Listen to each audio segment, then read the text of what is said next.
थोड़ा थोड़ा माताओं इधर आ जाओ। आप लोग ना बहुत जगह इधर है, क्योंकि देखो मर्यादा नहीं बनाओगे, नियम नहीं पालन करोगे तो बहुत मुश्किल हो जाएगा। माताओं थोड़ा इधर आ जाओ और मेरे सामने आ जाओ, मैं दर्शन करना चाहता हूँ। सामने सामने उठ के थोड़ा आ जाओ, जमीन दान करो, उठ करके आगे आगे बैठ जाओ, इधर आ जाओ, थोड़ी इधर और आ जाओ, उठ जाओ ना, एक बार उठ जाओ, सब उठ जाओ, उठ करके उधर खाली कर दो, जो लोग आएंगे ना फिर बैठते जाएंगे।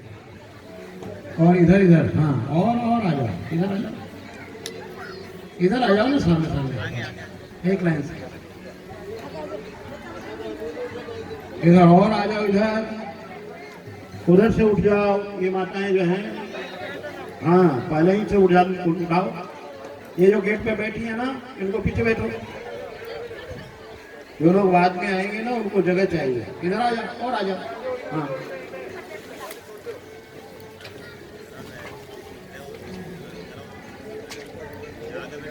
हाँ, अभी से रखोगे तो ठीक रहेगा। और इधर पूरा पैक रखोगे ना, दूसरा नहीं घुसेगा, उधर से आएगा बैठेगा पीछे, फिर कथा में व्यवधान नहीं होगा। और बाल को उधम नहीं मचाना है बीच में। हाँ, जो उधम मचाएगा ना पकड़ के बाबा जी बना देना, ध्यान रखना। हाँ हाँ, बस साथ में ही हर बार ले जाऊंगा। हाँ, जो भी धमाल मचाएगा, ये हमारा चेला खड़ा है, पकड़ के ले आएगा, तुरंत यहीं मोड़ दूंगा मैं, देर नहीं करूंगा।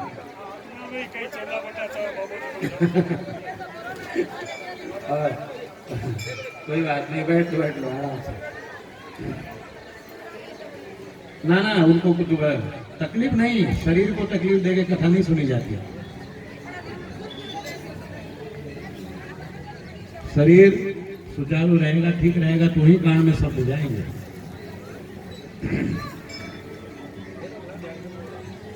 थोड़ी इधर वाले और उठ जाओ ना, वो पीछे जाओ उधर। कैलाश कहाँ गया? कैलाश उठा करके पहले से उनको करो, क्योंकि आज संडे है ना, लोग आएंगे।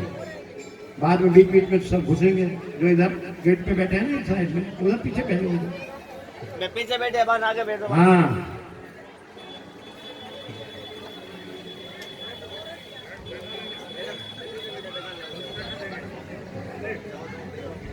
नहीं वो, हाँ कथा तो प्रारंभ कर दो, लेकिन ये इधर से आएंगे ना बड़ा डिस्टर्ब होगा, हमको पता है। या तो आगे से बंद कर दो, पीछे से उधर से आया करें सब। यहाँ आगे से ना बिल्कुल बंद करो, जो भी आएंगे पीछे से तो पीछे से बैठते जाएंगे। चलो, अपने मन और वाणी को एकाग्र करो। एकाग्र करके भगवान शंकर का ध्यान करो, जब तक मैं मंगलाचरण कर रहा हूं। और जब जयकारा लगाओ ना तो कंजूसी मत करना, जोर से जयकारा लगाना। बोलो शंकर भगवान की, हर हर महादेव।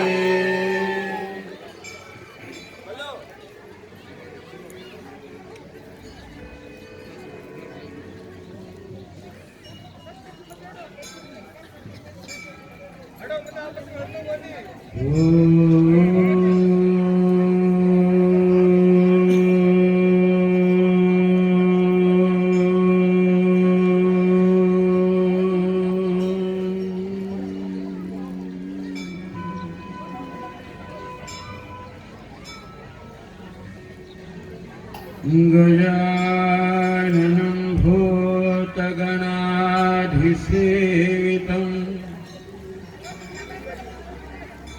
गजाननं भूतगणाधिसेवितं,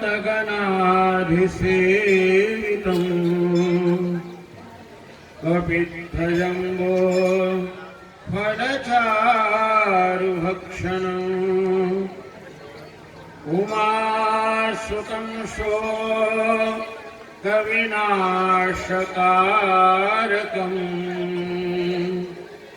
नमामि विघ्नेश्वर पाद पंकजम्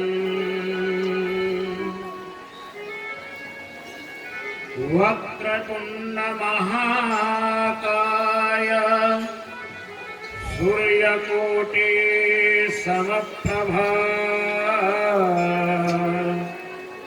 निर्विघ्नं कुरु मे देव सर्वकार्येषु सर्वदा।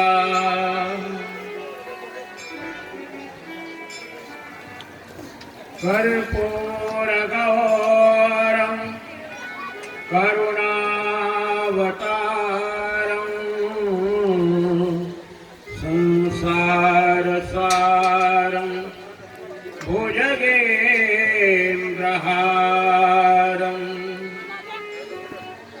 सदा वसन्तं हृदयारविन्दे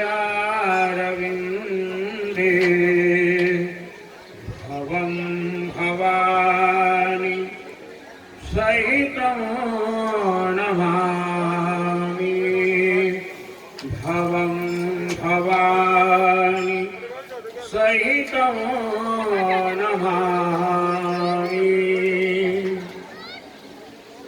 यो धत्ते भुवनानि सत्त्वगुणवान् स्रष्टारजसंश्रयात् संहरता तमसान्वितो गुणवतीं मायामतीत्यस्थिता सत्यानन्दमनन्तबोधममलं ब्रह्मादिसंज्ञास्पदम् नित्यं सत्त्वसमन्मयात्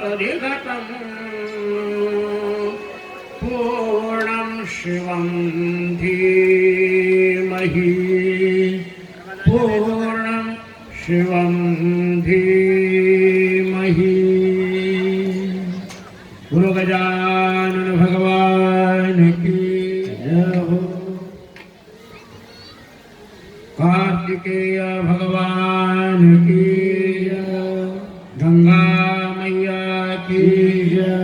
शंकर भगवान की जय। जगज्जननी दुर्गा मैया की जय। लक्ष्मी नारायण भगवान की जय। सूर्य नारायण भगवान की जय। बांके बिहारी लाल की जय। सद्गुरुदेव भगवान की जय। यज्ञ भगवान की जय। रेवती रमण महाराज की जय। व्यासदेव भगवान की जय। सूत जी महाराज की जय। सत्य सनातन धर्म की जय। ओम नमः पार्वती पते हर हर महादेव शंभो।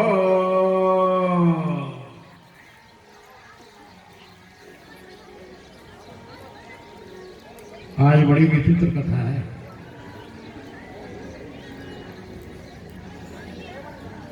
आज यज्ञ भी होने वाला है और धूम धड़ाका भी होने वाला है,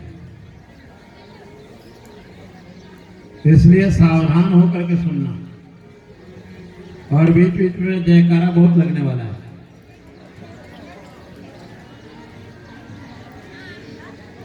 ये आप सबका सौभाग्य है कि ऐसी पावन भूमि पर आप विराजमान हो जहां 24 यज्ञ संपन्न हो चुके हैं। हाँ, बैठने का ही पुण्य है।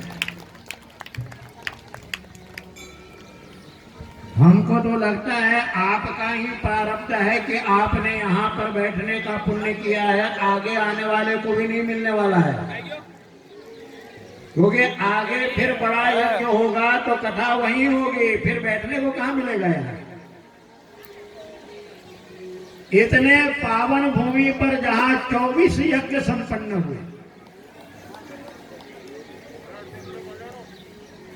और 33 शिवलिंगों का 34वें भगवान महादेव बैठे हैं, 35 ये अभिषेक संपन्न हो रहा है, शिव पुराण पारायण संपन्न हो रहा है और यज्ञ भगवान के अंदर आहुतियां दी जा रही है। ये किसका चमत्कार है? ये गुरु जी का चमत्कार है, रेवती रमन जी का, पंडित जी का। ये धोरा की धानी में यहाँ कौन आवे महाराज जहां पानी न मिले? ये गुरु जी महाराज ने आकर के और तीर्थ बना दिया, कैलाश बना दिया। आज महादेव यही है, कहीं नहीं है।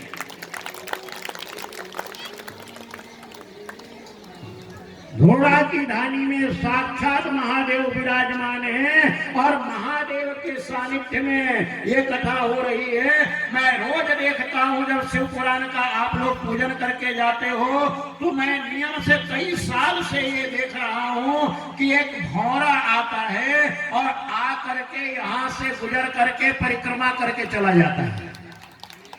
पता है कौन है? बता दूं?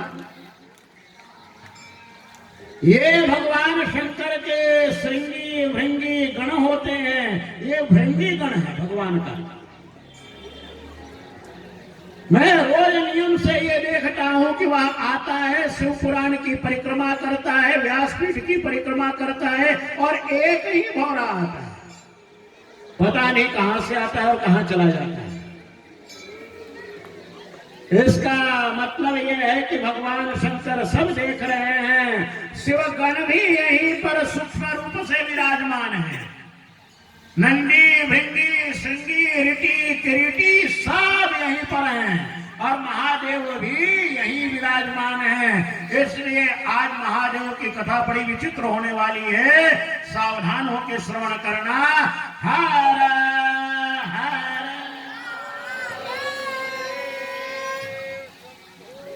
हाँ, ऐसा जयकारा लगाना है आज कि बिल्कुल कैलाश तक, काशी तक, केदारनाथ तक आवाज जानी चाहिए। अब चलो बहुत बातें हो गई, कथा में प्रवेश करते हैं। कल हमने सुनाया था आपको, ब्रह्मा जी ने 7 ऋषियों को पैदा किया, नारद को अलग किया, कर्दम ऋषि को अलग किया, दक्ष प्रजापति को अलग किया, भृगु ऋषि को अलग किया। केवल 7 ऋषि ही नहीं और भी उत्पन्न किए।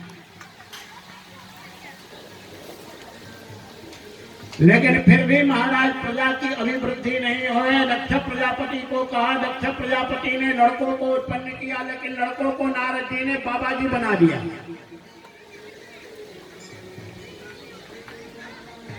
तब जाकर के और इधर दक्ष प्रजापति ने कल्पना की कि पिताजी कोई ब्याह हमारा होवे तब ना ये प्रजा आगे बढ़े। हम जितनी मानसिक प्रजाएं रचते हैं वो उतनी की उतनी रह जाती है, कम हो जाती है, लेकिन बढ़ती नहीं है हमारी।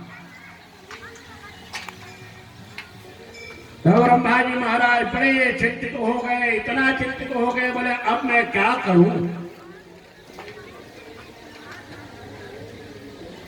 ब्रह्मा जी चिंता से उद्विग्न होकर के और महादेव की आराधना की। हे महादेव, आपने तो हमें बुलाया बनाया था सृष्टि बनाने के लिए, लेकिन ये सृष्टि का कार्य तो आगे बढ़ ही नहीं रहा, मैं क्या करूं। तब भगवान शंकर ने उनको वह रूप दिखलाया जो आज तक किसी ने देखा नहीं था। वह भगवान शंकर का रूप था अर्धनारीश्वर।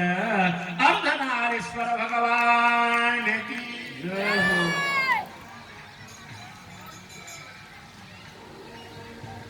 भगवान शंकर अपने दाहिने अंग से पुरुष हैं और बाएं ही अंग में भगवती सती पार्वती समाई हुई है, परम शक्ति। इसलिए स्त्री और पुरुष ये दो अलग अलग नहीं है महाराज। एक ही परमात्मा के दोनों रूप हैं, एक है पुल्लिंग और एक है स्त्रीलिंग।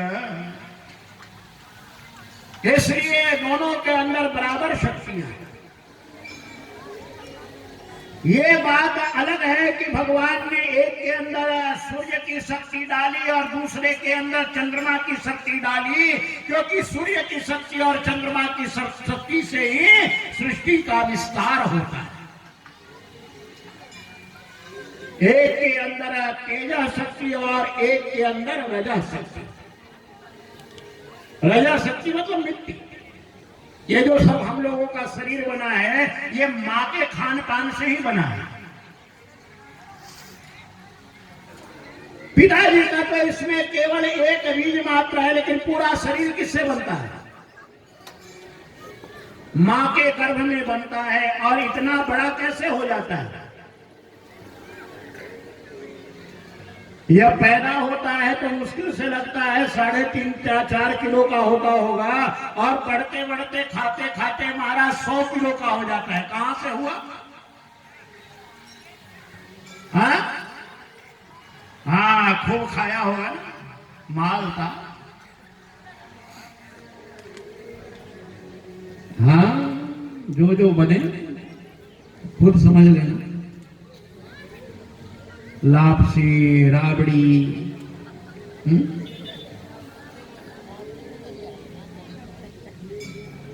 वो आजकल मैं भी खा रहा हूं, है नहीं सब्जी।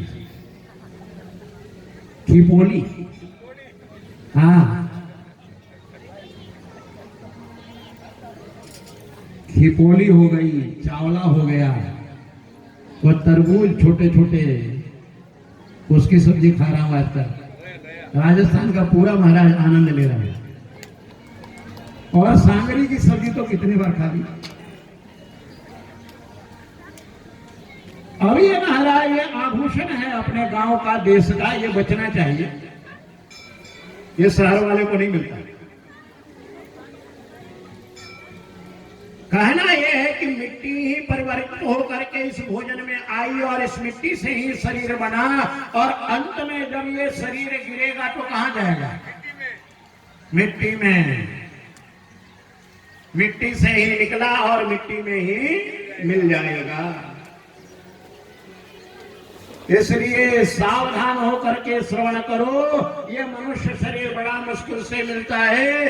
ब्रह्मा जी को महादेव ने विचित्र स्वरूप दिखलाया, और स्वरूप दिखलाया कि आधे में भगवान शंकर पुरुष हैं और आधे में भगवान शंकर पार्वती हैं। इस रूप का वर्णन विद्यापति ने इतना सुंदर किया है, इतना सुंदर किया है। भगवान शंकर के अर्धनारीश्वर स्वरूप का उन्होंने अपने काव्य में बहुत विस्तार से वर्णन किया है। थोड़ी सी बात आपको बतला देते हैं। एक तरफ से भगवान शंकर व्याघ्र के चर्म पहने हुए हैं, और एक तरफ से रेशमी साड़ी लगी हुई है। एक तरफ भगवान के शंकर के एक पैर में घुंघरू बने हैं, और एक पैर में भगवान शंकर के पायल बंधा हुआ है। एक तरफ भगवान शंकर भस्म लगाए हुए हैं, और आधा ललाट में भगवती का चंद्रमा और कुमकुम लगा हुआ है। आधे सिर पर भगवान शंकर जटाजूट हैं, और आधे सिर पर भगवती का जूड़ा बंधा हुआ है।